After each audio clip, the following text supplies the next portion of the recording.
This is my 2016 Skidoo Summit X with a T3 package, meaning it's got the upgraded skis on it. It's got the 3-inch lugs on the track. It's a 163-inch track, so it's the long one. They make a 174, but that's just ridiculous long. It does have 1,900 miles on it, so it's about due for a top end, but it looks really good. The compression was really good on it. And, you know, to be totally honest with you, I'm not gonna go too crazy on motor work until the end of this season. Hopefully nothing catastrophic happens and it rides fine, but it seems to be in great shape. So I'm just gonna keep running it for now and see what we get out of it. So a couple other things in the shop here. We've got some tusk parts here, got some grips, got some frame guards for the KTM. I've actually started getting some things together for the KTM as far as parts go and things like that, but I really have just not had time to get to work on the KTM. Of course, the motor is just sitting right here. And I haven't even put my air filter in my dirt bike since I did the air filter video. So just been totally swamped. But today we're gonna work on the sled. I don't know if you guys can see that right here. Maybe it shows up on camera, maybe not. Let me change angles here. See if I can get this to focus. Okay, see how this is bent right here and right here? It's almost like caved in a little bit. It almost touches the brake disc right there near the bottom, and then you can see right here this is bent down, and I don't know how that happens, but it happened. So we're gonna pull this cover off and see if we can't bend it back more like the way it was. That's the joys of buying something used, is sometimes you don't know what you're gonna get. But when I was unloading it the other day, I noticed that, and can't keep it like that.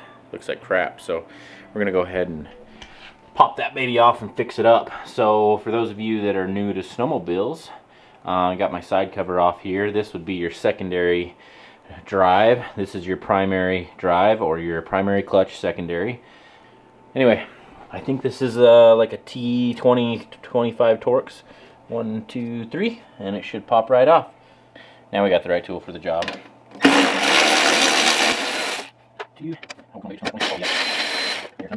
Okay.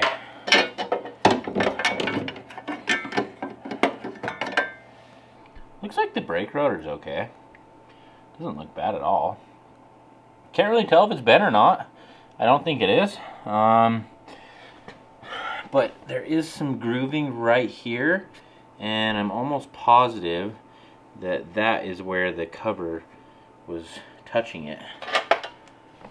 As you can see on the cover, it was just barely. So I don't think it's bent, but I'm not really sure how to tell without pulling it off and you know, doing the whole glass plate thing and checking clearance. So I don't really want to damage the powder coat on this though, so I'm just gonna use a wooden block right here and one of my nice hammers, not my metal hammers.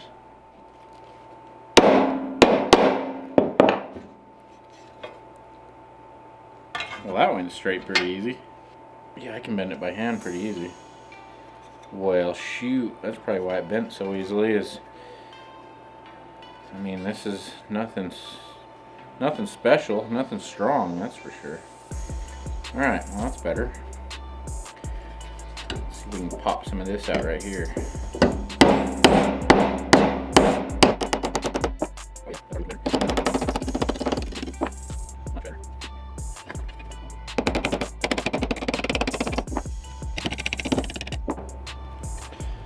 Alright, I think I got her whooped. I think that's a lot better than it was. Okay. That looks a heck of a lot better than it did. So, my holes are probably not going to line up now, but that's okay. We will adapt. Oh, that's got to sit right down in there. There we go. Kinda, sorta. What the heck? There we go. Okay, that's better. Yeah, that is so much better.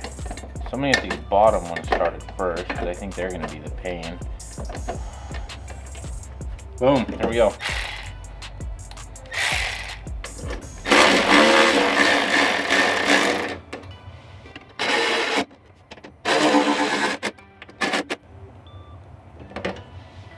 All right, there we go. Way better. Way better. And I can actually, yep, that is how it's supposed to be. So, all right, that's out of the way. One more thing checked off the list. By the way, if you guys don't have a tool set like this, get one, because it is the best thing in the world. I'm not a Mac guy. I don't buy Mac tools. My little brother got this for me, which I appreciate greatly. But this has about every bit on the planet in it, so works out pretty good. But having the right tools for the job makes the job miserable or makes it easy. All right, and another thing I did here too, if you look under there, right there, you can see those two straps. Those are called limiter straps, and what those do is you can tighten those limiter straps up, and basically what that does is that puts less weight or more weight on the front end of the sled and less or more on the rear. So I did adjust that back to the stock setting. I'm going to mess with that a little bit. If I like it there, I'll leave it. If not, I'll go back and swap it out. So yeah, that's pretty much all I've really done to it, other than I did change out the brake light switch, so it works now. It didn't work before. It was just corroded and fell apart, but other than that, I mean, it's pretty much bulletproof. Ooh, I forgot, I did replace this motor mount too. This motor mount just takes a beating on these sleds, because this is the one that if you don't have an adjustment made right down here for a bumper, there's a bumper down there that it's kind of a torque, lets the torque in the motor move without moving your primary drive clutch too much. But anyway, long story short, this just takes a beating, so I did replace that, which took a lot of vibration out of the motor. It was horrible. It was horrible. Being that it has 1,900 miles on it, it's seen some snow, so it's been torqued around a little bit, but got that fixed. So I'm pretty much ready to go, I think. Of course, we'll see on the first ride what actually happens. But I'm excited for the sled content. I really am excited for the sled. Okay guys, that pretty much wraps it up. Let me know if you love the vlog styles. If you don't, whatever. I think the vlog styles are a lot funner to make, honestly, because I'm not so like, oh, this is how you do this, this is how you do that. It's a little more relaxed, a little more laid back. So anyway, hopefully in the next couple days I get to go rip this thing. I have about another week off of work with my new job that just, it allows me to have so much time, and I love it. But I have about another week off, so I'm gonna have definitely gonna have a good time on this sled. So give it a like, subscribe if you haven't. We'll see you in the next one. Thanks.